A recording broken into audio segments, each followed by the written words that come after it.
Hello and welcome back to Engaging Conversations. I'm your host, Leon Goldsman, and today's episode is one of those conversations that matters, not just because of what's been built, but why it's been built. My special guest today is Shane Muller, an entrepreneur, mentor, author, and what he describes as an impact person, using business as the vehicle to make a meaningful difference in the world. Shane began writing software at the age of 10 and has spent more than 2 decades building companies across technology, mental health, and social impact, including work that predated what we now call cloud computing. But this conversation isn't just about innovation for its own sake. It's about values. Shane holds a deep grounded belief that when you build people first, you build strong cultures. And when culture is strong, communities are strengthened. From there, sustainable business and financial success tend to follow, not the other way around. In this episode, we explore generosity before success, purpose before profit, and why impact shouldn't be delayed until someday. We talk about mentorship, developing people into their best selves, protecting carers and children, and why Shane refers to single mums as sheroes, warriors holding families and futures together under extraordinary pressure. We also touch on his work through initiatives such as SafeWatch and the Destiny Foundation, both centered on dignity, mental health, and long-term human impact rather than short-term outcomes.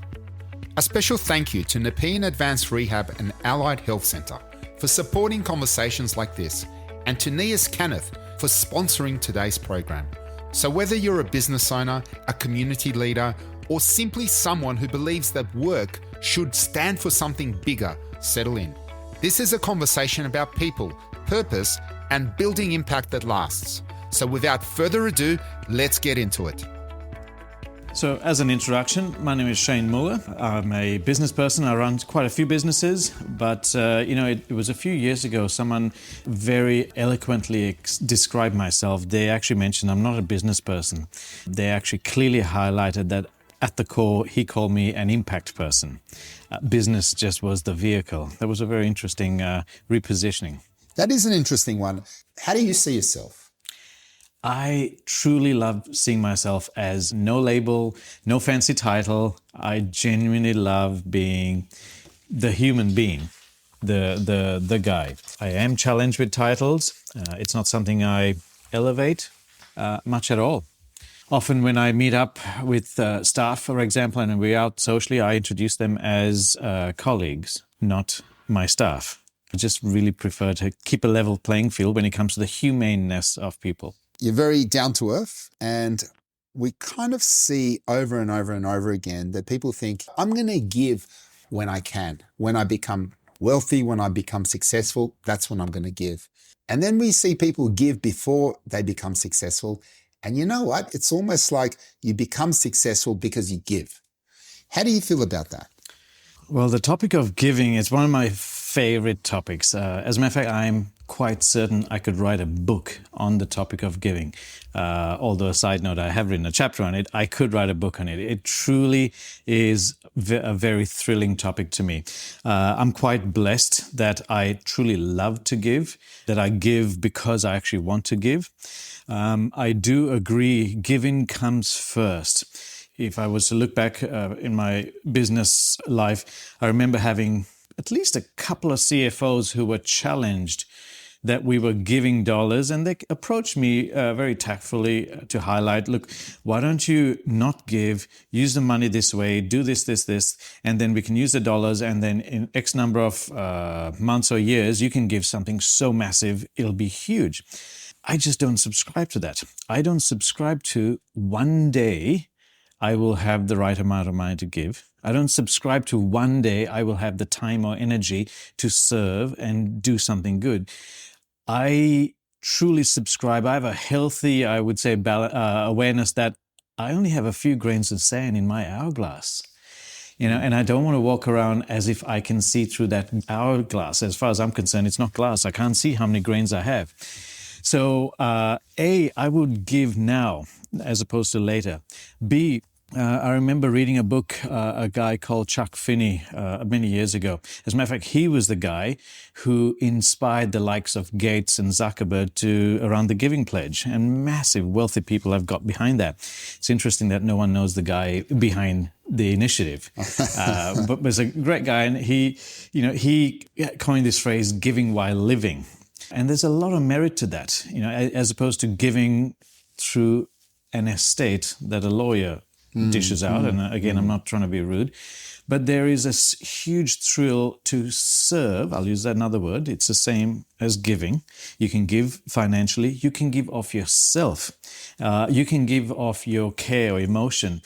I have seen through my experience, the giving part is actually what fills your own tank. A lot of people do put things off, not just giving, but their dreams in life. They put things off when they could be doing them today. Your childhood shaped not just your mindset, but the ethical backbone of your career. How did those early experiences in Sri Lanka, because you were coding since the age of 10, weren't you? Mm-hmm. And I'll get to ask you more about that later, but just understanding, how did those experiences as a 10-year-old help shape the person and leader that you are today? Well, I'll say the early years of shaping around writing this payroll program at age 10, that was a tremendous shaping for what I call everything to do with my entrepreneurial journey. Without realizing what I learned doing that, I learned the power of collaboration. And I collaborated with my dad because I had no idea what the difference was between gross and net. He had to explain that to me. It was great. He had no idea about the computer side, by the way, nor did I.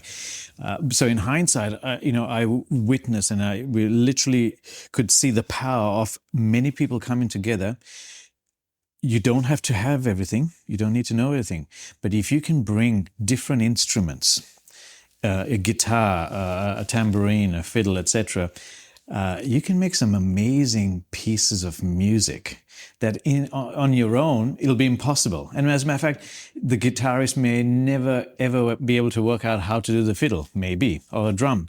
But with different people's experience, you can bring people together. And I realized I could do that in business, or more specifically, I could use that as a means of seeing innovation come to pass.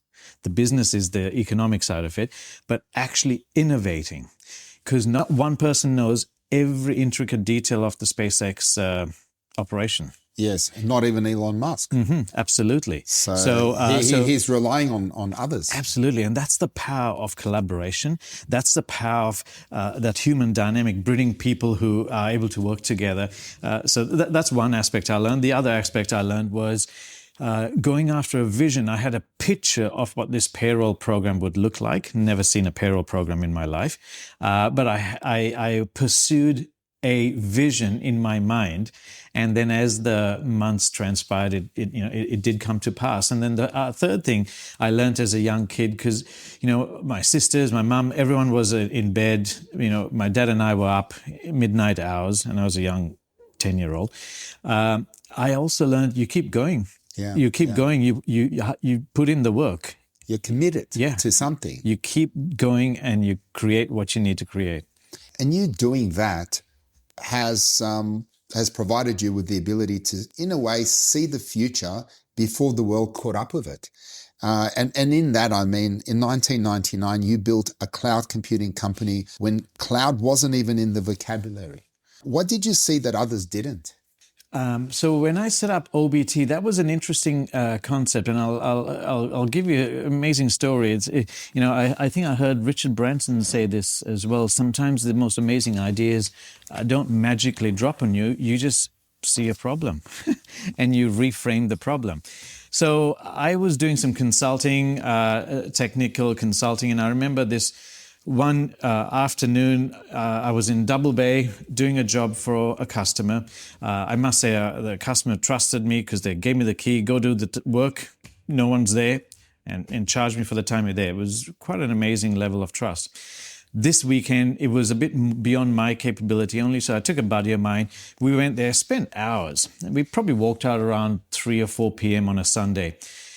And I remember him saying, and we're outside this place, he said, so what are you doing tomorrow? I said, I got to go to Lidcombe, another client. And then I uttered this phrase. I said, instead of me and us coming here to Double Bay to fix this for the client, and now tomorrow I've got to go, the customer has to wait till I'm available. Now I got to go all the way to Lidcombe to fix the other customer's thing. Wouldn't it be better if all these customers' infrastructure is where we are and we just fix it all the time and they have timely service? Well, you had a problem. Well, I didn't identify the opportunity. I was trying to make customer service more efficient and faster, not be reliant on travel time or human capacity, A. B, I was also making it more efficient for the likes of the technical people. So what that description I just articulated, in a sense, is what a cloud model is. Tech people don't go to the infrastructure and, in essence, the customers can be anywhere on the globe and they remotely connect to it. And that really was the start of the idea. And I remember we both went to a cafe and we drew out the business plan. And in our context, the business plan actually was a technical network diagram. We planned it and go, this is what will work. Customers don't need to wait for limited resources to travel around the world and wait for service. The theme is with what you do is you're always putting people at the forefront of everything you do. You've never just built companies, you've built people for people, I suppose. You build companies, you build solutions for people. What do you look for when mentoring A-grade players? Because you've mentored quite a few in your time and you've got fantastic books, and we'll talk about that a bit later on as well. One I'm holding in my hand, Your Unique Edge. I only just got gifted that book today and I'm really looking forward to reading it. But straight away, you've had a lot of great successes and you've been allowing other people to do that as well. How do you bring out the best from people? So to answer your question on the A-grade players, we had an amazing season where we were known for having a lot of A-grade players. I remember we used to go out to recruitment firms and say, we want to hire some A-grade players, and they would ask us, like who? Give us a model, and we'd point to our existing team, like this person and this person, this person. Now, fast forwarding, I will say this, I have never successfully been able to find/hire an A-grade player. So then what we did was we sort of sat down and go, why is it so hard? What happened? How did these guys get here? And we realized I have never in my entire time hired an A-grade player. All these A-grade players we had were B and C-grade players when they joined me. I just got sort of confused thinking, oh yeah, I found you like that. But in essence, no, they were B and they were C, and I'm not putting them down. And if they were sitting here with us, I'd say it in front of them in a humble manner. But what we realized, the culture we created within this specific business, OBT, we created an environment for growth and development. We created an environment for average or below average to excel. It included many aspects. It included taking a chance or taking a risk, which I did. It included giving opportunity, sometimes earlier than someone would. It's like being asked to drive a car when you're 15 and not whatever the age is. So, we would take chances like that. And I would have taken many chances with the team.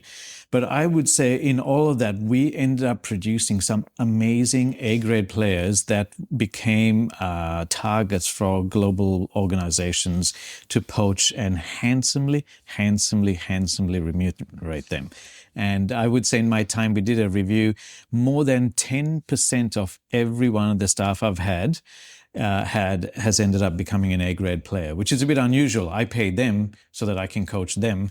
I feel like I'm not a dad who's has a child graduating or getting married off and moving to their next chapter, but it feels like, wow, I've done an amazing piece of work with this staff or these staff members for the few months or years they were with me, and now they're really taking this amazing step in their life journey. And that shows that success isn't just how far you've accomplished your goals, but how many people you've helped accomplish their goals along the way. Absolutely. It is, it's very thrilling. I've had many of the team members, once they have gone to other places to work, that they're kept in touch. They wanted to still stay engaged because they valued the culture, they valued the training, the mentoring. that whole, and the relationship aspect, I would say, is probably the most tactful one, because, you got to wear the employer hat, and you got to wear, you got a lot of hats to juggle. Not everyone's used to you changing hats on them. I've heard a few business owners who have a fear of training their people. They're worried that one day those people are going to be good and they're going to leave. But then here's the other thing. It could be worse. Imagine not training them and they stay. Yeah, I subscribe to that. And I have had many people who've been trained and left. But, once you get over the hurt that you're losing, there is a level of joy that I've experienced countless amounts of times to see the fruit of what they gained in their short time that I had. It's like a spring of joy. Well, that's also giving your initiatives and your motivation for starting businesses that goes well beyond just making money. So profit has never really been the primary measure of success to you. Why is it so important that your companies exist for a higher purpose to protect people and make the world safer? So purpose, a higher purpose, is certainly a very fundamental aspect of the businesses that I have. And I would say all the businesses I'm involved in, it could be, a technology business. I would say it really has a higher purpose. It could be a business like SafeWatch, which is a mental health business. That's a very easy one to identify. Yep, we can see where the purpose is. All of my businesses, I will say this, all of the businesses I have, at a young age, in my teenage years, I was blessed that I journeyed down this path to answer the question of why. And get an answer of why on earth me, Shane, wants to work hard for however long and make dollars. I was able to answer that at a young age, and that I really believe that's a blessing to have that why, that purpose. Now, that purpose has outworked itself in the form of the Destiny Foundation, a charitable foundation. So all of these are the why. All these businesses are tied to the why. Now, when it comes to the greater impact, I have found something else. I've had done business Excel models where the profitability and growth are staggering, and it could be quite exciting. I've have certain models like that, and I've overlaid them with other business models that may be moderate level of growth, but it has a greater impact that outlasts our lives. Those business models provide fuel in the engine that cannot be bought. I'll give you another example. I have with SafeWatch, at one time we had up to 40 people in the SafeWatch team, and less than 3 or 4 were getting paid. The overwhelming majority volunteering.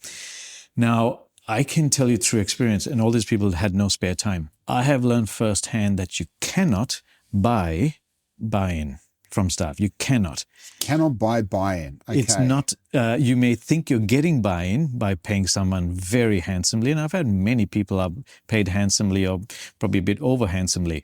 But I have also worked with people, e.g. some volunteers, their level of buy-in and their sold-out level, you can't buy that. I've always believed that when people do something, the best way to get the best out of people is for them to want to be there. Mm-hmm. And the best way that people are going to want to do something is if they feel valued, appreciated, and if they've got a purpose. Absolutely. And that purpose, I would say, is the biggest thing that I've seen that's a bit lacking in our world. And it's unfortunate that most people, organizations overcompensate with the dollar for not having that purpose. But purpose, having purpose is a difference between, unleaded fuel and jet fuel, in my view. It really, you're going to have some tough terrain. And when people are aligned to a cause or a purpose, honestly, the impossible is done. One of the impossible that we see every day are people raising families. And with today's day and age, we see technology dominating people's decision. Spell checkers and autocorrects are telling people what to write and pretty much written it for them. All they have to do is just hit send. And then you've got ChatGPT and so many other different technology that people are no longer thinking for themselves. And so it's harder to raise people to be the next future leaders. And some of the hardest jobs is raising children. You've mentioned when we had coffee the other day, you see single mums not just as victims, but as warriors. And for whatever reason, it could be domestic violence. We see a lot of people losing partners. And some people do see themselves as victims.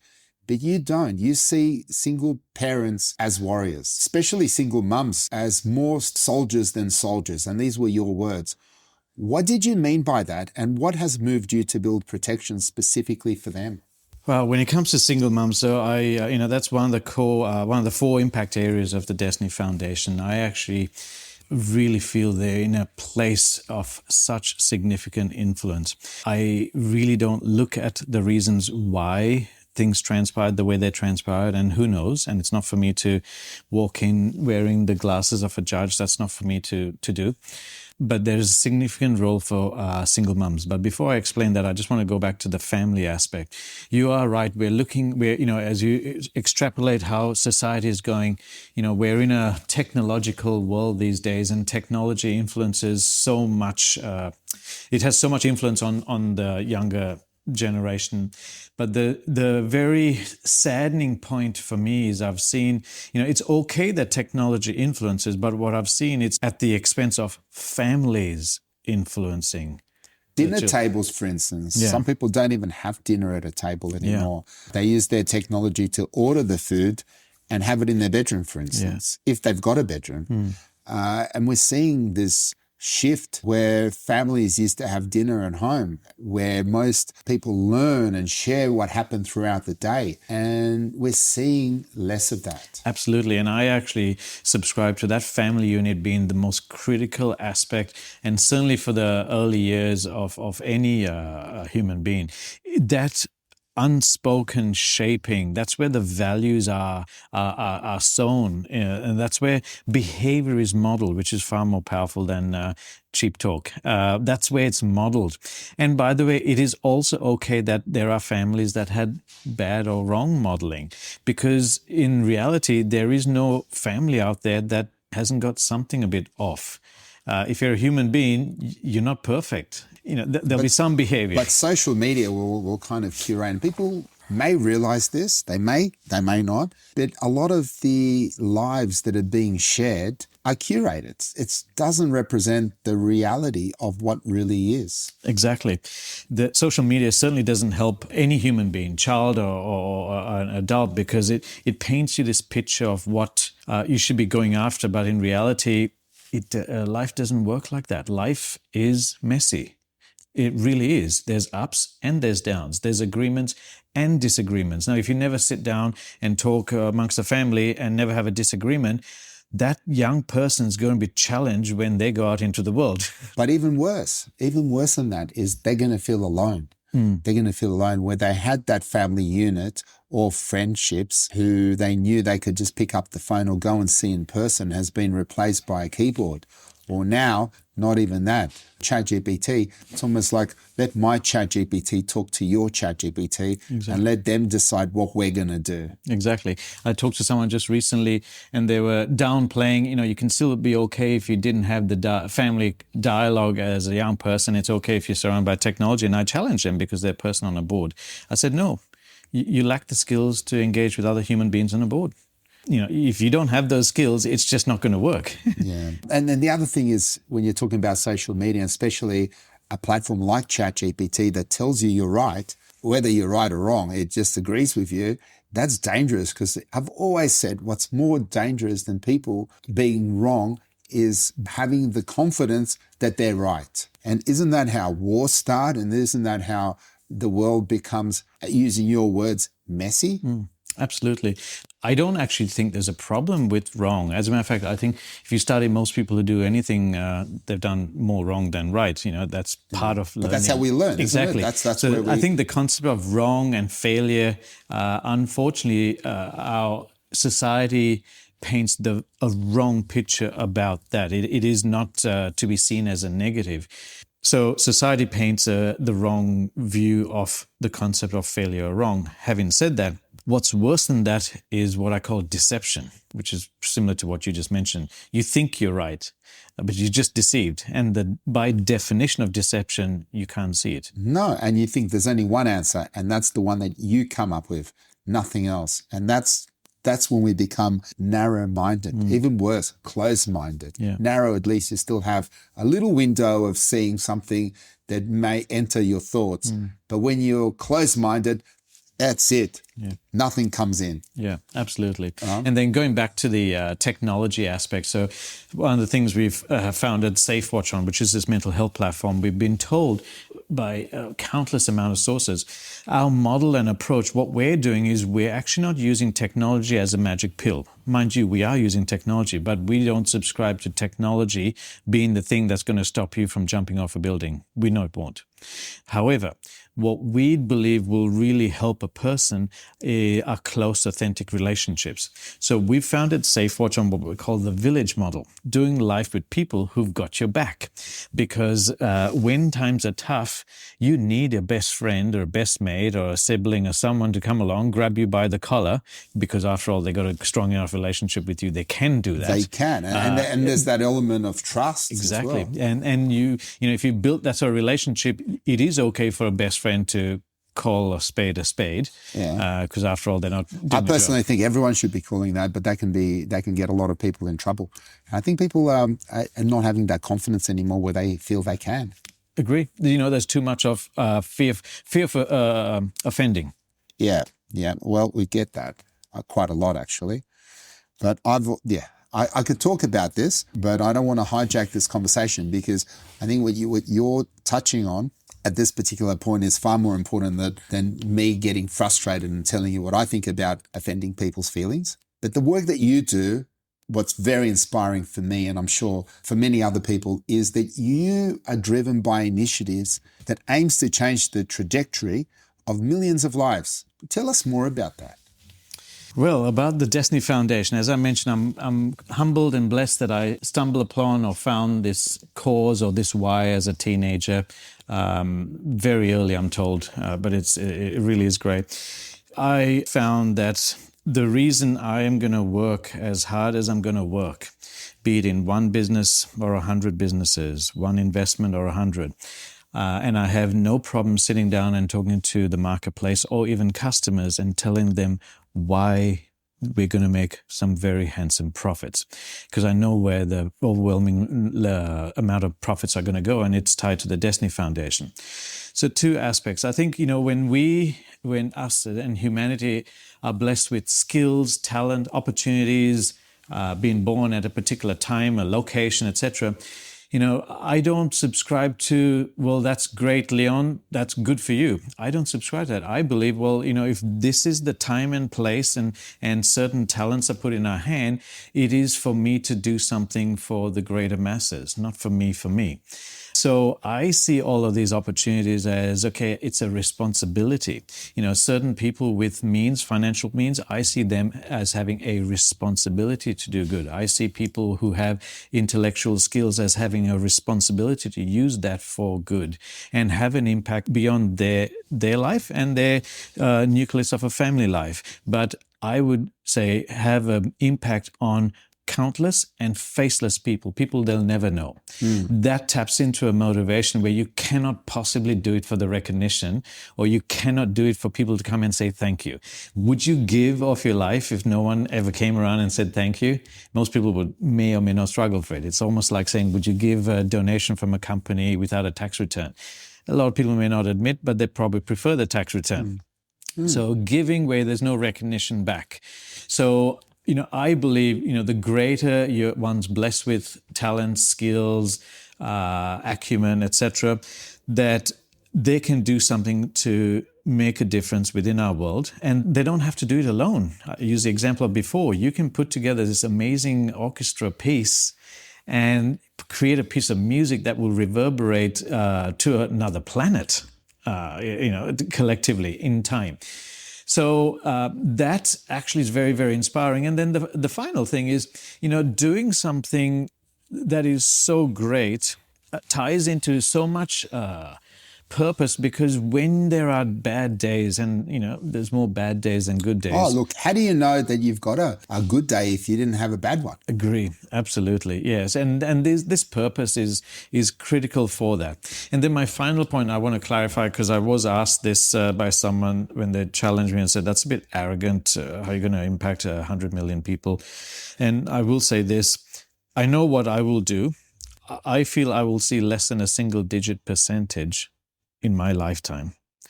But that doesn't stop me from creating something that will continue way beyond multiple generations. The start is the most important, and starting right, I think, is the most important. 1,000-mile journey begins with a single step. Yep. Now, your systems that you've created and you're continuing to create, and it means a great deal to you, and that is to protect children. Now, we see a lot of things in society that we rely on. One of those being systems that are meant to protect people, children, for example, but occasionally they do get it wrong. And we see it, we hear about it, we know about it. Now, you've spoken about children taken away from parents and families, let down by the system. What drives your passion to help them, and what solutions are you building for that? So, Destiny, one of the impact areas Destiny focuses on is the aspect of young children.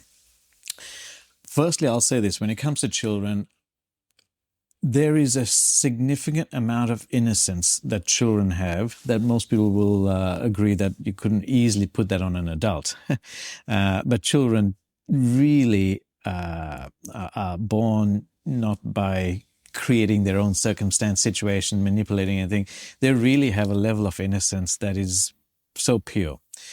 They don't choose the time, nor the place, nor the status of the family, nor any circumstance. It could be in the middle of a war. It could be, on a fancy yacht.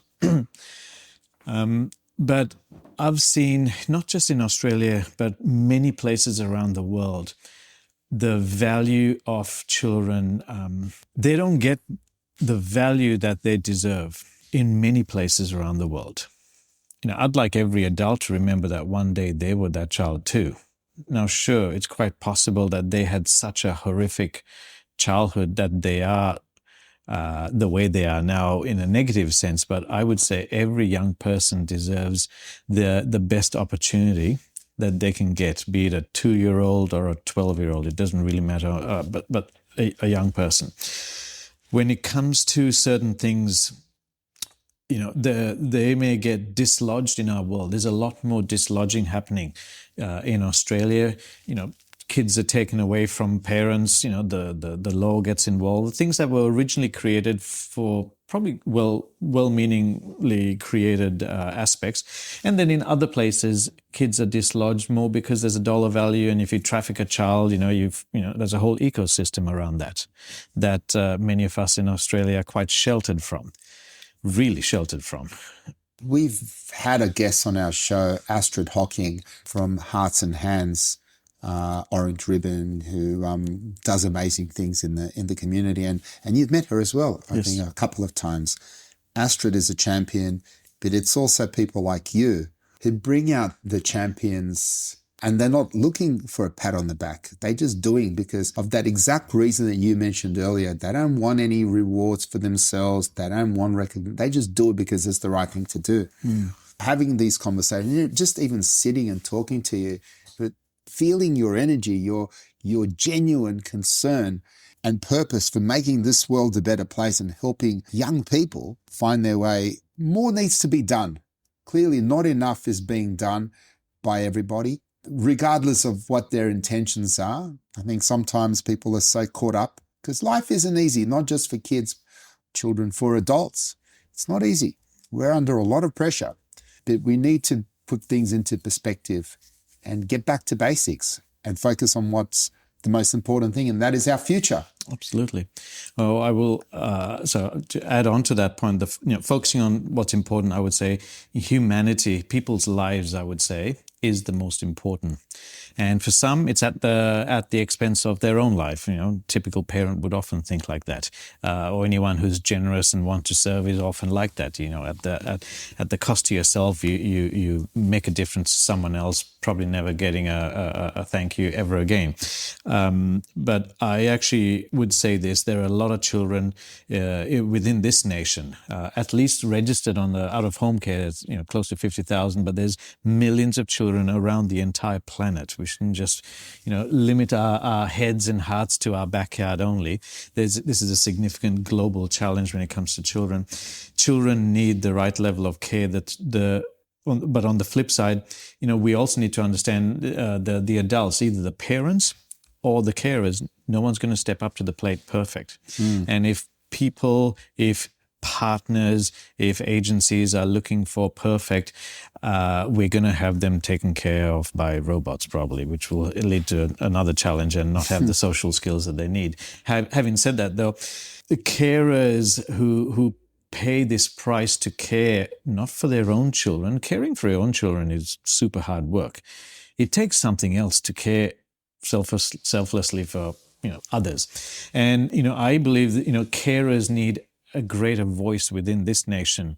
They are what we call the unspoken, the invisible army. As a matter of fact, SafeWatch, the mental health platform, is primarily designed for carers, because our view is if this nation loses its carers, there's no hope for anyone struggling from mental health. And that's both paid carers and relational carers. Someone who gives a rip. Someone who just cares. People like that are the most valuable. Hopefully they're motivated by something pure. I get it. They'll drop the ball. People drop the ball all the time. I drop the ball all the time. You can't do anything.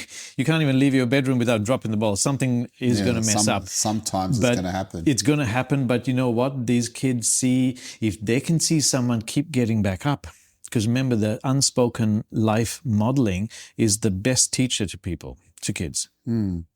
People listening, and I know there are a lot of people out there who genuinely want to help, but the thing is that a lot of people just don't know where to start. Now, for everyday Australians, business owners, parents, community leaders, what is the one thing you want them to take away from your journey?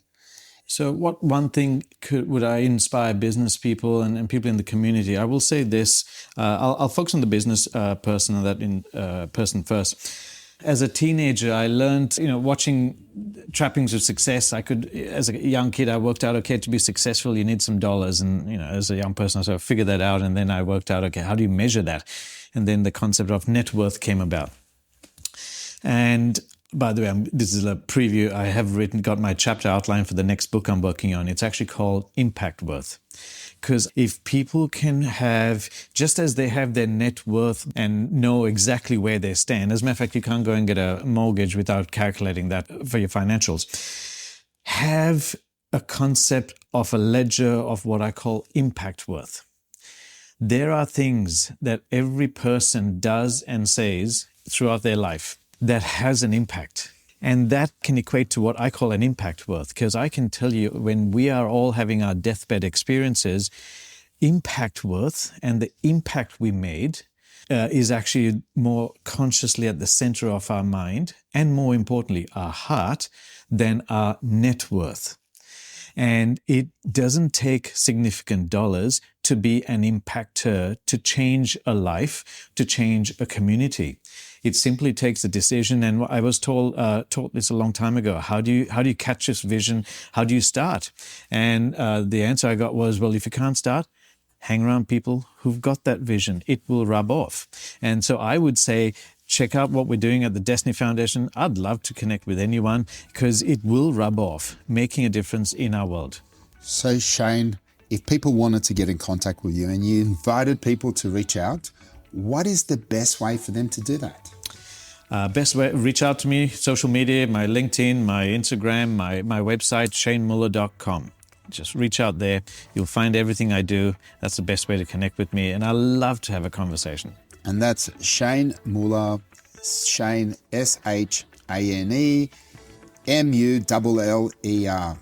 I'll have all that information in the show notes. Shane, thank you so much for your time, mate. Really appreciate it. I am really looking forward to catching up with you again next week, because the good thing is, as you said, when people come together, especially like-minded people, our paths don't just cross once, they continue to create new journeys and new pathways together. And that is the key. Help each other, support each other, grow together, and just be the best versions of ourselves that we can be. Fantastic. Truly superb, Leon. Thank you. Thank you so much for your time, Shane. Really appreciate it. Great. Now, that was a great conversation that I really enjoyed, and I hope you did too. But before we wrap up, I want to take a moment to express my genuine gratitude. One of the greatest privileges of hosting engaging conversations is the opportunity to sit with people like Shane and so many others who generously give up their time, insight, and lived experience so openly. These conversations remind me that leadership isn't just about titles or platforms, it's about service, integrity, and the courage to build something that genuinely helps others. I'm also deeply grateful for the incredible guests we've had and those coming up.